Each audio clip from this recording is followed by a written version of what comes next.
स्वागत है आपका अपने इस यूट्यूब चैनल पर जिसका नाम है triple S learn is earn. और आज हम करने वाले हैं अपनी परीक्षा की तैयारी, उत्तर प्रदेश पुलिस आरक्षी परीक्षा 2024। इस परीक्षा की तैयारी को आगे बढ़ाते हुए हम अपने पहुंच चुके हैं दूसरे पड़ाव पर, जिसमें पेपर का दूसरा पार्ट हम करने वाले हैं। और दूसरे पार्ट में आप इसे समझ लीजिए एक तरीके से अंतिम पार्ट है, क्योंकि दो ये पार्ट ऐसे हैं जिसे जिसने अच्छे से कर लिया वो अपने मार्क्स सुपर से भी ऊपर ले जाएगा। तो पहला पार्ट हम कर चुके हैं जीके का, और अब हम करने वाले हैं हिंदी का। इस हिंदी के पार्ट में मोस्ट इंपॉर्टेंट टॉपिक्स जितने रहेंगे आपके, उन्हें वन बाय वन एक एक करके यहीं के यहीं जितना शॉर्ट में हो सकता है ना, वेरी शॉर्ट टॉपिक में बना करके उसे कंप्लीट कर लेंगे। कि जो 2019 के पेपर में क्वेश्चन आए थे उनका महत्व हमारे 2024 में क्या है, उसको समझते हुए क्या क्या ज़रूरी हैं, वो सारी चीज़ें हम करने वाले हैं। तो चलिए आगे बढ़ते हैं। आपके लिए एक मोटिवेशन कोट है, उसके साथ बढ़ते हैं आगे। ऊर्जावान बनाएगा आपको पढ़ने की शक्ति देगा और अपने लक्ष्य को पाने के लिए आपको आगे बढ़ने की हिम्मत देगा।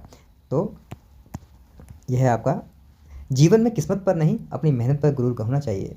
यह आपके लिए एक सबक भी हो सकता है, आपके लिए बात भी हो सकती है। इसको आप अपना गुरु मंत्र मान सकते हैं कि अगर जीवन में सफल होना है तो आपको अपनी किस्मत पर भरोसा नहीं करना है, आपको अपनी मेहनत पर गुरूर करना है। जितनी मेहनत के साथ आप अपनी बात को रख पाते हैं, अपने काम को कर पाते हैं, उसी मेहनत पर गुरूर अगर करते हैं तो आप अपनी किस्मत के पीछे नहीं भागेंगे और जो भी आपका लक्ष्य है वो आप आसानी से पालेंगे। तो मेरे भाई के कहने पर वही आपके लिए एक दोबारा से एक मोटिवेशन कोट जो कहता है, मंजिल ने हौसलों से कहा तेरे बस की बात नहीं, मंजिल ने हौसलों से कहा तेरे बस की बात नहीं, मंजिल ने हौसलों की आंखों में आंखें डाल के कहा कि तेरे बस की तो बिल्कुल बात नहीं। और आपके हौसले क्या कहते हैं, चल झूठी तेरी इतनी औकात नहीं। तो आपकी जो मंजिल है उसको आप भारी बनाते हैं या अपने हौसलों को इतना ताकतवर बनाते हैं। इतनी मेहनत करिए कि हौसले मंजिल की आंखों में आंखें डाल के बोले, चल झूठी तेरी इतनी औकात नहीं। चलिए, तो हिंदी का पेपर है तो सबसे पहले एक इंपॉर्टेंट क्वेश्चन बन जाता है कि हिंदी दिवस कब मनाया जाता है। जो आपका हिंदी दिवस है वो किस दिन मनाया जाता है। तो छोटी सी बात को याद रखिएगा, 14 सितंबर की वो डेट है जिस दिन प्रतिवर्ष हम लोग हिंदी दिवस मनाते हैं। आपका क्वेश्चन स्टार्ट होता है। क्वेश्चन पहला आपसे कहता है 2017 का साहित्य अकादमी पुरस्कार किस लेखक को दिया गया था। देखिए इस बात को समझिएगा, 2019 में एग्ज़ाम हुआ है, 18 की भर्ती थी, 19 में जो एग्ज़ाम हुआ है तो उसमें पेपर आपका क्या पूछा गया है कि 2017 में साहित्य अकादमी पुरस्कार किस लेखक को दिया गया था। तो पहले इसका आंसर जान लीजिए आप। इसका आंसर है रमेश कुंतल मेघ।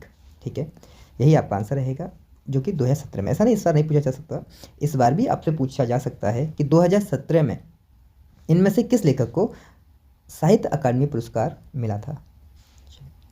हमें अब जान लेना है कि 2017 में मिला, ठीक है, अभी लेटेस्ट 3 से 4 सालों में किन किन लेखकों को हिंदी का साहित्य अकादमी पुरस्कार मिल चुका है। तो सबसे पहले हम बात करेंगे हमारे 2022 की।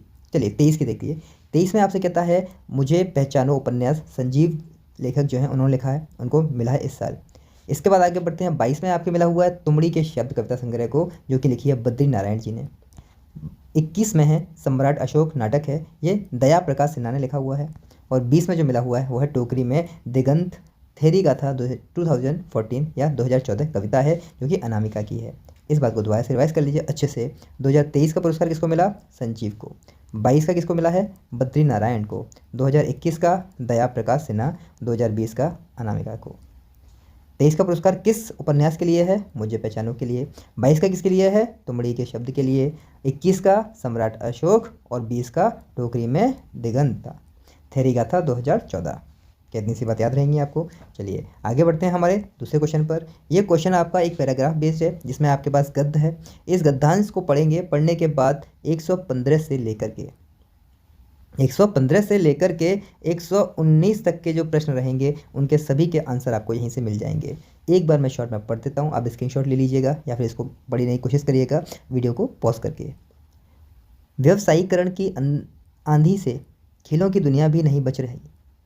आज खेलों का अपना एक अलग अर्थशास्त्र है। पिछले दिनों भारत में आयोजित इंडियन प्रीमियर लीग यानी आईपीएल ने यह साबित कर दिया कि खेलों का बाजारीकरण किस हद तक किया जा सकता है और ये कितने भारी लाभ का सौदा है। इसलिए हालांकि पहले से ही क्रिकेट में पैसों की भरमार रही है, लेकिन आईपीएल ने इस खेल की अर्थव्यवस्था को ऐसा विस्तार दिया है कि इसका असर लंबे समय तक बना रहेगा। एक अनुमान के मुताबिक भारत में खेल उद्योग का आकार 10,000 करोड़ रुपए सालाना तक पहुंच गया है। खेलों ने उत्सव का रूप धारण कर लिया है। यह हमारे दिन प्रतिदिन के जीवन को प्रभावित करते हैं। बाजार ने खेलों को एक ऐसे उद्योग में तब्दील कर दिया है, इससे सामान्य जनजीवन पर असर पड़ने लगा है। मैच के हिसाब से लोग अपनी दिनचर्या तय करने लगते हैं। क्रिकेट के अलावा अगर देखें तो भारत में भी अन्य खेलों में पैसों का दखल पड़ा है। वर्ष 2008 बीजिंग में संपन्न ओलंपिक ने भी यह साबित कर दिया कि खेलों की अपनी एक अलग अर्थव्यवस्था है और भूमंडलीकरण के इस दौर में इसकी उपेक्षा नहीं की जा सकती। बहरहाल अब हालात ऐसे हो गए हैं कि खेल प्रतिस्पर्धाएं कुछ बहुराष्ट्रीय कंपनियों के बजट पर असर डालने लगी हैं। इस बात में किसी को भी संदेह नहीं होना चाहिए कि खेलों ने एक उद्योग का स्वरूप ले लिया है। बहरहाल इस बार के बीजिंग ओलंपिक के 12 मुख्य प्रायोजक थे। इसमें कोडक जैसी कंपनी भी शामिल रही, जिसने आधुनिक खेलों का साथ 1896 ईस्वी से ही दिया है। इसके अलावा ओलंपिक के बड़े प्रायोजकों में कोका कोला भी थी, जो वर्ष 1928 से ओलंपिक के साथ जुड़ी हुई है। इन 12 मुख्य प्रायोजकों से आयोजकों की संयुक्त आमदनी $866 मिलियन तक पहुंच गई है। तो ये आपका पैराग्राफ रहा गद्यांश है। अब क्वेश्चन देखिए, खेलों की दुनिया किसकी चपेट में आ गई है? भूमंडलीकरण, समाजीकरण, व्यवसायीकरण या ओलंपिक? सही आंसर व्यवसायीकरण। खेल की अर्थव्यवस्था को बढ़ावा किससे मिला है? खेलोत्सव से, आईपीएल से, कोडक कंपनी से या उद्योग से? तो वो आपका उद्योग से। बाजार का खेलों पर होने वाले प्रभाव का असर और किस पर दिखाई दे रहा है? तो आप देख लेंगे किस पर, आम लोगों पर भी। खेल प्रतिस्पर्धाओं का किसके बजट पर असर हो रहा है? किसके? बहुराष्ट्रीय कंपनियों के।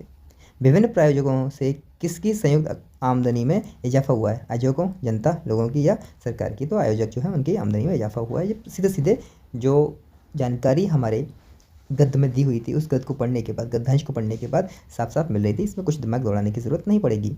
चलिए अब क्वेश्चन हिंदी के आएंगे कुछ और अच्छे से। अगला प्रश्न आपसे कह रहा है, निम्नलिखित प्रश्न में 4 विकल्प में से उस सही विकल्प का चयन करें जो दिए गए पद के उचित अलंकार रूप का सबसे अच्छा विकल्प है। अलंकार पूछ रहा है आपसे अलंकार में उसने पूछा, तरनी तनुजा तट तमाल तरुवर बहु छाए। इसमें कौन सा अलंकार है? अगर आपने अलंकार थोड़े से ही पढ़े होंगे तो मेरे सभी छोटे भाई बहन, जो भी विद्यार्थीगण जो इस परीक्षा की तैयारी कर रहे हैं, वो बता पा रहे होंगे। तो आपका आंसर क्या है? एक बार कमेंट बॉक्स में लिख दीजिए। अनुप्रास अलंकार, यमक अलंकार, श्लेष अलंकार या फिर उपमा अलंकार। और आपका करेक्ट आंसर हो जाएगा अनुप्रास अलंकार।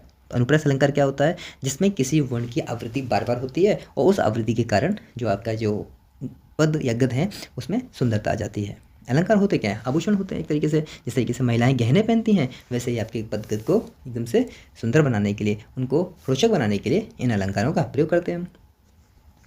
तो चलिए आप देखेंगे कुछ अलंकार, जैसे चारू चंद की चंचल किरणें खेल रही थी जलथल में। इसमें भी क्या हो रहा है? अनुप्रास अलंकार है।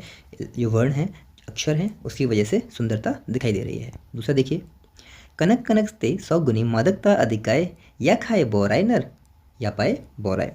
अब यहाँ क्या हो रहा है? अब अक्षर की बार बार आवृत्ति तो नहीं हो रही, लेकिन हाँ एक शब्द है जो बार बार आ रहा है और अपना हर बार मीनिंग अलग लेकर आ रहा है। तो ऐसे जो अलंकार होते हैं इनको हम यमक अलंकार कहते हैं। याद रखिएगा, जहाँ शब्द बार बार आए या एक से ज़्यादा बार आए और उसका हर बार मीनिंग जो हो जाए, अर्थ जो हो वो बदल जाए। तीसरा देखिए, रहीमन पानी राखिए बिन पानी सब सून, पानी गए ना उबरे मोती मानस चून। इसमें भी क्या हुआ है? पानी जो शब्द है वो आया है, लेकिन यहाँ हम ये देखेंगे एक अलग सी बात कि पानी का संबंध जो है वो दिखाया गया है मोती से, मानस से और चून से। मतलब एक ही पानी के अलग अलग अर्थ हैं, एक ही जगह पर वो सभी अर्थ सही बैठते हैं। तो ऐसा केस जिसमें एक शब्द उसके अनेक अर्थ एक साथ प्रयोग किए जा सकते हैं, वो आपके आते हैं श्लेष अलंकार में। किसमें? श्लेष में। और थोड़ा सा इसे मिलता जुलता है आपका क्या? यमक अलंकार, जिसमें एक से ज़्यादा शब्द आते हैं लेकिन उनका अर्थ अलग अलग होता है अलग अलग जगहों पर। जैसे कनक कनक 2 बार आए हैं, एक बार कनक का मतलब है धतूरा और दूसरी बार है सोना। अब पहले को सोना और दूसरे को धतूरा नहीं कह सकते, क्योंकि एक को खा के बोरा जाते हैं, दूसरे को पा के बोरा जाते हैं। तो इतनी बात समझ पा रहे होंगे। चलिए आगे बढ़ते हैं और देख लेते हैं। आपके सामने आता है अगला, हरिपद कोमल कमल से। इसमें कह रहा है हरि के पद जो हैं वो कमल जैसे हैं। तो जहाँ हम उपमा देते हैं किसी को, उस जैसा बनाते हैं, सा सी से आते हैं, वो आपके उपमा अलंकार। ऐसे ही आपके और अलंकार हैं, जैसे आप रूपक अलंकार कहेंगे उसे, जिसमें आप रूप दे देते हैं। मैया मैं तो चंद्र खिलौना ले हूँ, यानी उन्होंने खिलौने को चंद्रमा का रूप ही दे दिया है। बुरा नहीं, चंद्रमा मैमा जैसा खिलौना नहीं चाहिए, उन्हें चंद्र खिलौना ही चाहिए। तो रूपक हो गया। एक अतिशयोक्ति अलंकार होता है जिसमें बात को इतना ज़्यादा बढ़ा चढ़ा देते हैं, लगता ही नहीं है संभव है। जैसे हनुमान की पूंछ में लग ना पाई आग, लंका सारी जल गई, गए निशाचर भाग। मतलब हनुमान की पूंछ में आग भी नहीं लग पाई, पूरी लंका जल गई और सभी के सारे निशाचर जो हैं, राक्षस हैं, वो भाग गए। तो ये आपका क्या हो गया, अतिशयोक्ति अलंकार। अलंकारों को थोड़ा सा प्लीज पढ़िएगा, बाकी जितने इंपॉर्टेंट मुझे लगते थे और क्वेश्चन में जितने का प्रयोग किया गया था वो सारे आपको बता दिए हैं। अगला प्रश्न है, निम्नलिखित प्रश्न में 4 विकल्पों में से उस सही विकल्प का चयन करें जो रेखांकित शब्द का सही अव्यय का भेद हो। अव्यय का भेद बताना है कौन सा है इसमें से सही। आज दिन भर वर्षा होती रही, दिन भर वर्षा होती रही है, तो ये दिन भर जो शब्द है वो कौन सा अव्यय है? क्रिया विशेषण, संबंध बोधक, समुच्चय बोधक या फिर विस्मयादि बोधक। तो आप देख पा रहे होंगे क्रिया का संबंध दिख रहा है इससे, विशेषणता बता रहा है क्रिया की, तो क्या हो गया, क्रिया विशेषण। अब अव्यय देख लीजिए क्या होते हैं आपके अव्यय, क्या है आप देखेंगे धीरे धीरे ऊपर नीचे बहुत, ये भी आपका क्या है, क्रिया की विशेषता बताने के लिए प्रयोग होता है, तो ये हो गया क्रिया विशेषण अव्यय। के पास, के लिए, से दूर, के कारण, इस तरीके के शब्द अगर आप देखोगे तो आपके मिलेंगे संबंध बोधक, संबंध बताने के लिए आते हैं, संबंध बोधक अव्यय। अब, तब, और, वरना, किंतु, इसलिए, अगर ऐसे शब्द आपको मिलते हैं तो समुच्चय बोधक होंगे, ध्यान रखिएगा, सीधे सीधे याद करिएगा। हाय, हे राम, ओह, उफ, इस तरीके के शब्द आप जानते हैं क्या होते हैं, विस्मयादि बोधक। तो ये विस्मयादि बोधक अव्यय हो गए। एक निपात होता है आपका, क्या होता है, निपात अव्यय। निपात अव्यय कौन से होते हैं, निपात अव्यय में भी, तो, तक, केवल, ही, मात्र, ये शब्द भी आपके आ जाते हैं अव्यय। तो अव्यय में हमें क्या क्या बातें याद रखनी है, धीरे धीरे, ऊपर नीचे, बहुत, इस तरीके के शब्द मिलेंगे वो आपके क्या हो जाएंगे, क्रिया विशेषण। के पास, के लिए, से दूर, के कारण, ये क्या कर रहे हैं, संबंध करते हैं, तो संबंध बोधक अव्यय। अब, तब, और, वरना, किंतु, इसलिए, क्या समुच्चय बोधक। हाय, हे राम, ओह, उफ, क्या विस्मयादि बोधक। भी, तो, तक, केवल, ही, मात्र, ये आपके क्या हो गए, निपात। बहुत बढ़िया, चलिए आगे बढ़ते हैं अगले प्रश्न पर।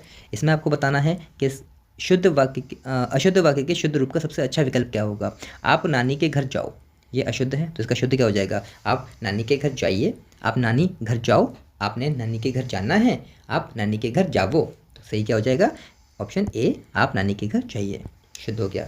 नेक्स्ट है, एक छंद में कितने चरण होते हैं, तो सिंपल से याद रखिएगा 4 ही चरण होते हैं। कितने होते हैं, मार्क्स मैक्सिमम देखोगे आप, ज़्यादातर सभी में 4 ही होते हैं, तो कॉमन पूछा जाता है, तो 4 हो गए।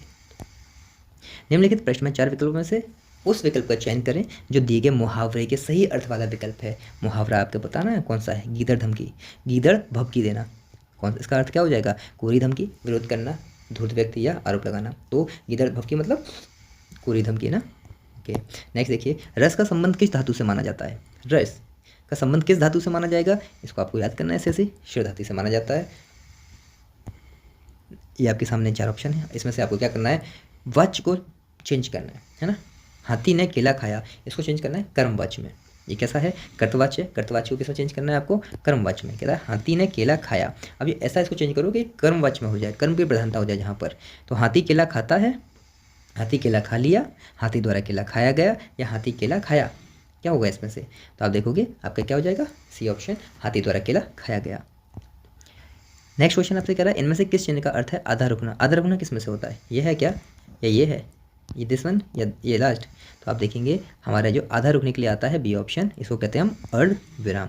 तो ए ऑप्शन पे जो दे रखा है इसको क्या बोलते हैं, यस, इसको अल्प विराम कहते हैं, इसको सभी जानते होंगे, इसे क्या बोलते हैं सी ऑप्शन पे, ये आपका पूर्ण विराम। और डी वाला ऑप्शन क्या है, दिस इज विस्मयादि बोधक, इसको विस्मयादि बोधक चिन्ह कहते हैं। ठीक है, चिन्हों के नाम जरूर याद रखिएगा, ऐसे क्वेश्चन पूछे जाते हैं।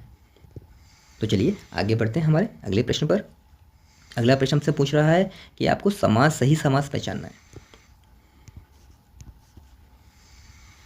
दशानन, दशानन का सही समास क्या होगा, तो आप देखेंगे 10 हैं अनन जिसके, 100 हैं अनन जिसके, 10 हैं आंगन जिसके, या 10 हैं नान जिसके। तो सही ऑप्शन ए दिख रहा है आपके पास, 10 है आनन जिसके। निम्न के प्रश्न में 4 विकल्प दिए गए हैं जिनमें से उस विकल्प का चयन करें जो शब्द या वाक्य का सबसे अच्छा एक शब्द विकल्प है जो किसी भी स्थिति में टाला ना जा सके। आपको बताना है जो किसी भी स्थिति में टाला ना जा सके के लिए एक सही शब्द क्या होगा, असंभव, संभव, अनिवार्य या आजीवन। तो आप देख पा रहे होंगे C option is the correct answer, अनिवार्य, जो किसी भी स्थिति में टाला ना जा सके, असंभव जो कि संभव ना हो, संभव जिसको करना असंभव है, आजीवन जो जीवन पर्यंत चलता रहेगा। अगला प्रश्न है, निम्नलिखित प्रश्न में 4 विकल्प दिए गए हैं जिनमें से एक शब्द के लिए अनेकार्थी शब्द का चयन करना है। अरुण, अरुण के लिए उस शब्द को चुने जो कि क्या करता है, अरुण जिसका मीनिंग ही देता है। तो अरुण किसको कहते हैं, सूर्य को। लाल होता तो वो भी हो जाता, तो ऑप्शन हो गया सूर्य। नेक्स्ट देखिए, निम्नलिखित प्रश्न में 4 विकल्प हैं, अधिकरण कारक की विभक्ति क्या है, या कारक का ज्ञान आपसे पूछ लिया। अधिकरण कारक कौन सा होता है, अधिकरण कौन सा है आपके पास, यही मे पर वाला डी ऑप्शन क्या है, अधिकरण कारक है। तो से और के क्या है, अधिकरण कारक क्या है, यहाँ पर से के क्या है, ये करण कारक है। करण कारक में आते हैं से के। रा रे संबंध कारक, हे अरे ये संबंध बोधक कारक, याद रखेंगे। में पर अधिकरण, से के करण कारक, रा रे संबंध कारक, हे अरे संबोधन कारक। अगला प्रश्न आपके सामने है, आपको बताना है कौन सा पुरुषवाचक सर्वनाम का भेद नहीं है। पुरुषवाचक सर्वनाम को जानते होंगे, 3 ही होते हैं। चौथा ऐसा कौन सा है जो अलग से लिखा हुआ है वो भेद नहीं है, अन्य पुरुष, मध्यम पुरुष, अति उत्तम पुरुष या उत्तम पुरुष। तो आप देख पा रहे होंगे अति उत्तम पुरुष जो है ऐसा कोई भेद नहीं होता, तो करेक्ट ऑप्शन हो जाएगा आपका अति उत्तम पुरुष, जो कि पुरुषवाचक सर्वनाम का भेद नहीं है। अगला प्रश्न आपसे कहता है, निम्नलिखित प्रश्न में 4 विकल्पों में से उस सही विकल्प का चयन करें जो बताता है कि क्रिया भूतकाल से शुरू होकर अभी अभी समाप्त हुई है। आपको ऐसा कौन सा काल है, भूतकाल है, जो कि क्या कर रहा है, बताएगा कि काम तो शुरू हुआ था भूतकाल में लेकिन अभी अभी वो क्या हो गया, समाप्त हो गया है। तो ऐसे को क्या बोलते हैं, सामान्य, आसन्न, अपूर्ण या पूर्ण। तो हो गया आसन्न भूतकाल। अगला देखिए, अनु ने देखकर निबंध लिखा। अब ये अनु ने देखकर निबंध लिखा, इसमें आपको बताना है वाक्य की संरचना के आधार पर उसका भेद क्या होगा, क्या भेद है इसका, संरचना जो दिखाई दे रही है इसमें क्या हो रहा है, पहला काम दिखा रहे हैं, एक काम हुआ उसको करने के बाद दूसरा काम कर रहे हैं, पहला काम हो रहा है। तो इस केस में जो आपकी क्रिया बनती है उसको बोलते हैं पूर्वकालिक क्रिया। तो देखकर जो है, देखकर, ये क्या है, ये पूर्वकालिक क्रिया है। निबंध लिखने का काम है लेकिन निबंध लिखने से पहले काम क्या हुआ है, देखना, ठीक है। तो पूर्वकालिक क्रिया। प्रबंधकर्ता का स्त्रीलिंग पूछा गया आपसे बोला है सही स्त्रीलिंग क्या होगा प्रबंधकर्ता का, तो हो जाएगा प्रबंधकर्ती। तो यहाँ तो सारे ऐसे दिख रहे हैं, प्रबंधकारती, प्रबंधकीन, प्रबंधकर्त्री या प्रबंधकारती। तो क्या ऑप्शन होगा, हाँ जी प्रबंधकर्ती, C option is the correct answer. नीचे दिए गए शब्द का सही बहुवचन रूप वाला विकल्प पहचानिए। बहुवचन, अरे नेता का क्या होता है, नेता नीति, नहीं, बहुवचन क्या होंगे, नेता ही होगा, ऐसा कुछ नहीं होता। पापा, चाचा, ताऊ, ये इनके बहुवचन वही रहे। अगला प्रश्न देखिए, ऋतु, ऋतु शब्द का बहुवचन क्या होगा, ऋतुएं, ऋतुओं, ऋतुओं या ऋतुएं, इनमें से कौन सा होगा, सही ऑप्शन हो जाएगा ए ऑप्शन, ऋतुएं। स्वर रहित व्यंजन जब स्वर सहित व्यंजन से मिलता है, क्या कह रहा है, स्वर रहित व्यंजन जब स्वर सहित व्यंजन से मिलता है तब उसे क्या कहते हैं, संयुक्त अक्षर, द्वित्व, तालव्य या स्वर तंत्रीय। तो आपका आंसर हो जाएगा ए ऑप्शन, संयुक्त अक्षर। तो और भी समझ लीजिए, देखते कैसे हैं, क्या होते हैं। जो भी ये स्वर रहित हैं और ये स्वर वाला है, इनको मिलाकर जो अक्षर बन गया ये आपका क्या बन गया, संयुक्त अक्षर, यानी संयुक्त से बने, एक स्वर रहित एक स्वर वाला, तो बन गया त्र। वैसे ही ये है, इधर बुलाएंगे, आप कराएंगे ऐसे करके, ठीक है। तो ज और र से क्या बन गया, ज्य बन गया, श और रत श्र बन गया। तो ये आपके जितने भी दिख रहे हैं आपको, ये सभी संयुक्त अक्षर हैं।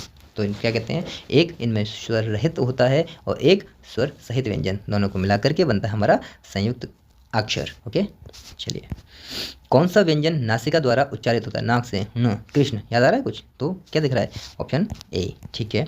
तो ण व्यंजन नासिका द्वारा उच्चारित होता है। हिंदी में अनुनासिक वर्णों की संख्या 5 है। इन 5 अनुनासिक शब्दों को याद रखेंगे।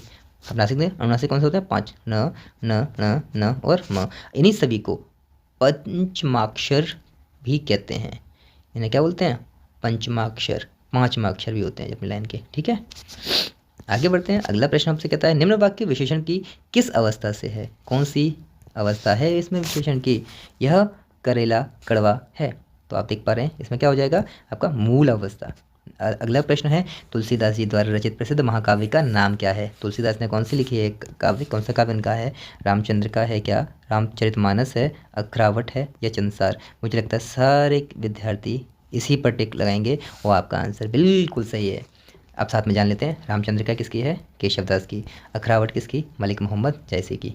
चलिए अगला प्रश्न देखिए, रंगभूमि किस प्रसिद्ध लेखक द्वारा रचित उपन्यास है। रंगभूमि किसने लिखी है, बहुत सही आंसर दे रहे हैं, बहुत जल्दी जल्दी से आप बता पा रहे हैं, वेरी गुड। कौन है, प्रेमचंद्र। तो हरिशंकर परसाई क्या, या एक काम करते हैं, प्रेमचंद की ही बहुत सारी और भी हैं फेमस, जैसे रंगभूमि तो है ही, साथ में इनका है उपन्यास कर्मभूमि। कौन कौन, कर्मभूमि, रंगभूमि के साथ कर्मभूमि, गोदान, गबन, निर्मला, सेवा सदन, प्रेमाश्रम, कायाकल्प। ये सारे याद रखिएगा, इनके फेमस हैं, ये पूछ लिया अगर पहले तो अभी इनके पूछने के चांसेस भी हैं, पूछे जा सकते हैं।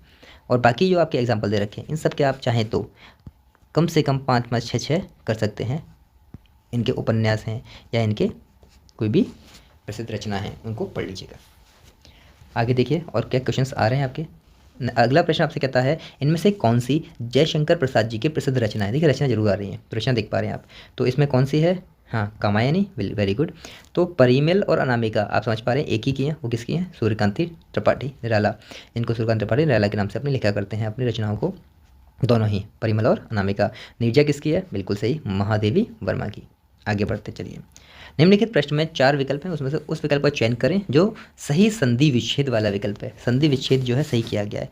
धर्मात्मा, तो इसमें सही क्या हो जाएगा, फर्स्ट धर्मा प्लस आत्मा, धर्म प्लस आत्मा, धर्मा प्लस तमा या धर्मा प्लस तमा, तो बी ऑप्शन ही सही है, धर्म प्लस आत्मा। यही आपका बन गया क्या, सही संधि विच्छेद। सीधी सी बात है, दोनों ही शब्दों का जो मीनिंग है वो क्लियर होना चाहिए, सही होना चाहिए, वही आपके होते हैं धर्म और आत्मा। देख पा रहे हैं, चलो अगला प्रश्न आपसे कहता है निम्नलिखित प्रश्न में 4 विकल्प दिए गए, उस विकल्प का चयन करो जो दिए गए शब्द का सही समान अर्थ वाला है। क्या होता है ना समान, कौशल का समान अर्थ क्या होगा आपसे, कौशल मतलब दक्ष है ना, दिख रहा है, दक्षता, बहुत सही। नेक्स्ट देखिए, निम्नलिखित प्रश्नों में 4 विकल्प है, तो उस विकल्प चयन करिए जो सही विकल्प है। विकल्प कैसा है, सही है। अवगुण शब्द में उपसर्ग क्या है, आपको बताना उपसर्ग किसमें, अवगुण में। देखिए गुण इसमें मूल शब्द है तो क्या हो जाएगा, अव, बिल्कुल सही उत्तर है, तो अव C option is the correct answer. अगला प्रश्न देखिए, निम्नलिखित प्रश्न में 4 विकल्प दिए गए हैं जिनमें से एक शब्द दिए गए शब्द का सही तद्भव शब्द, तद्भव रूप बताना है। ग्राम, कितना आसान है ना, ग्राम कौन है, दिख रहा होगा सबको, ये गांव, यही तो है, तो इसका तत्सम क्या हो जाएगा, गांव। खेत तद्भव है, खेत का कोई बताएगा मुझे, कोई भी लिखिए कमेंट में, पॉज करिए वीडियो को, आंसर लिखिए। ओके, खेत का है तत्सम शब्द क्षेत्र। ओके चलिए आगे बढ़ते हैं। निम्नलिखित प्रश्न में 4 विकल्प में से उस विकल्प का चयन करना है जिसका प्रत्यय से नहीं बना है, यानी जो प्रत्यय से नहीं बना वो शब्द को लगाना है। लालिमा, टुकड़ी, शक्ति, मान और सफल। तो आप देख पा रहे हैं ये डी ऑप्शन है सफल, जो कि नहीं बना, वो स उपसर्ग से बना है ना कि प्रत्यय से। तो ये आपका हो गया हमारे इस क्वेश्चन के लिए सही आंसर, क्योंकि इसमें पूछा है प्रत्यय से नहीं बना, तो सफल हो गया, क्योंकि सफल में क्या है, जो स है वो उपसर्ग है, सफल, ठीक है ना। अगला प्रश्न देखिए, निम्नलिखित प्रश्न में 4 विकल्प में से उस विकल्प का चयन करें जो सही संधि विच्छेद वाला है। इसमें सही संधि विच्छेद किसकी सही है, सूक्ति। सूक्ति का सही संधि विच्छेद क्या होगा, तो आपका सुउक्ति, ठीक है, सही है। अगला देखिए, निम्नलिखित प्रश्न में 4 विकल्पों में से दिए गए शब्द के विपरीत अर्थ वाला, अब हमें विपरीत अर्थ बताना है। बंधन का विपरीत अर्थ क्या होगा, बंधन मतलब बांधना या फिर रिश्ता, है ना, जुड़ना, जुड़ना भी होता है इसका मतलब, तो इसका क्या हो जाएगा, मुक्त करना, क्या हो जाएगा, मुक्त, सही आंसर हमारा मुक्त करना। तो मेरे साथ इस वीडियो को देखने के लिए बहुत बहुत धन्यवाद, thank you very much for giving a valuable time. और इतने देर तक आपने अपना कीमती समय दिया, और मैं उम्मीद करता हूँ कि आपने बहुत सारी चीज़ों को रिवाइज़ किया होगा और काफ़ी कुछ सीखने को भी मिला होगा। तो best of luck for your exam, अच्छे से पढ़ाई करते रहिए और आगे बढ़ते रहिए।